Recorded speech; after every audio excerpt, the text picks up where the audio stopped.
Hi, my name's Thomas Germain, and I am a senior in GS majoring in American Studies, and I was a student in last spring's Columbia University and Slavery class.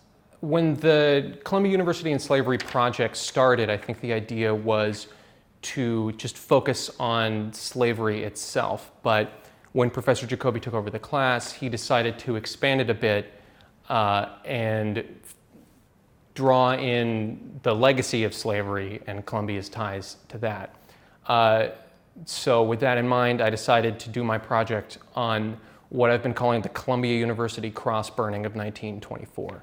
In April of that year, a man named Frederick W. Wells moved into a dorm room in Fernald Hall, which is still standing. It's still a dormitory on campus. And he was a 24-year-old black law student from Tennessee.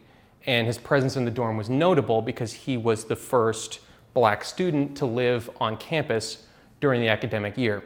So for the first couple of weeks of his stay there, he went unnoticed. Apparently, other students thought he was a porter or an employee of the university. But after a while, some other residents of Fernald noticed or realized that he was living there, and some of them were unhappy about it. One of them was a man named John B. Rucker, who was the leader of the Fernald Hall Committee, which is like a student government organization. And he petitioned Dean Hawks, Herbert Hawks, who was the dean of Columbia College and the overseer of the residence halls, to have Wells removed. Herbert Hawks refused Rucker's demand, and that day Rucker went to some local newspapers to describe what had happened.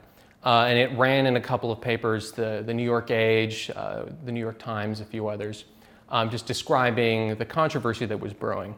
And the next day, it was taken to the next level when a group of cars drove onto Columbia's campus.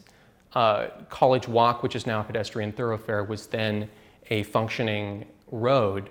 And somewhere from 12 to 24 men drove onto the campus. They scattered across the south field and returned wearing the hoods and robes of the Ku Klux Klan. And there they carried a 7-foot tall wooden cross to the front of Fernald Hall, and they erected it in front of the campus's statue of Thomas Jefferson and lit it on fire. And inside Fernald, students ran through the halls shouting racial epithets.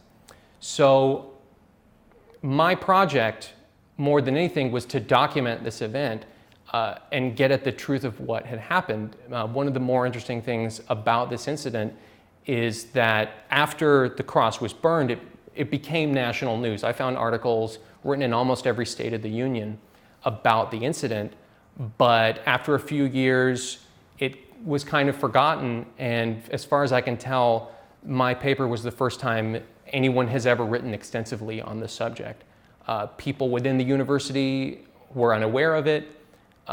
In the Columbia archives, there was no record, save for a few articles that were misfiled about it, and the archivists hadn't heard of it. So my main task was to just get at the truth of the issue and create an official account of the event. There were a wealth of resources that were available on the subject. One was newspaper articles. There were dozens. After a certain point, I stopped collecting them because they were all very similar to a certain extent, and there were just so many of them. One of the things I did was to delve through all of the different newspaper articles. There were dozens of articles written, and there were almost too many to document for the project given the time I had during the class.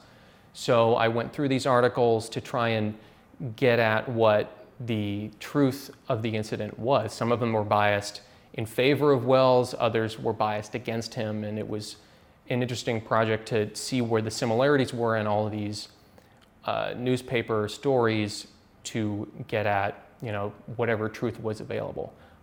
The other resource that I drew on was a cache of letters that Wells saved. When the story became news, people from all over the country started writing to him from all different walks of life, people of all different races writing to him, and it was interesting to see how the demographics of the person writing the letter changed the topics of conversation.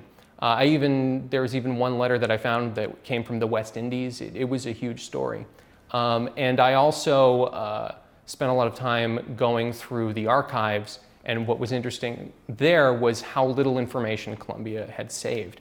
I knew, based on letters that had been written to Wells, that there were documents that the administration should have, but in the archives, these were either lost or destroyed.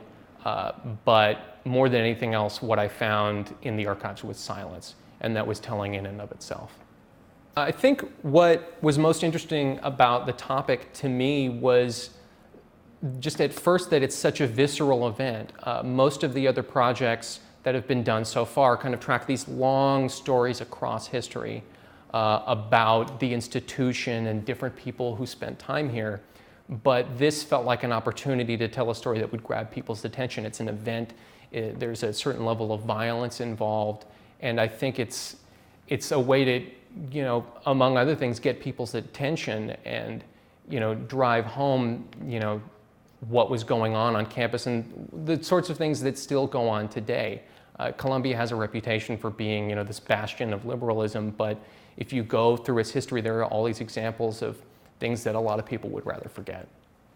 One of the most interesting things about this incident is the fact that it got so much attention. There's so much that was written about it at the time, be it in newspaper articles or letters, that we can really get a feel for people's understanding of issues of race and racism that might otherwise have gone unsaid. If you look at the newspaper articles from across the country, the cross burning serves as almost a litmus test for regional politics. And similarly, the letters that were written from people from all walks of life paint an interesting picture of the relationship people had with the changing demographics of the country. Right? This is happening in the middle of the Great Migration. The Harlem Renaissance is going on. And I think the cross-burning can tell us a lot about how people reacted as black people moved into spaces that others had previously presumed were exclusively white.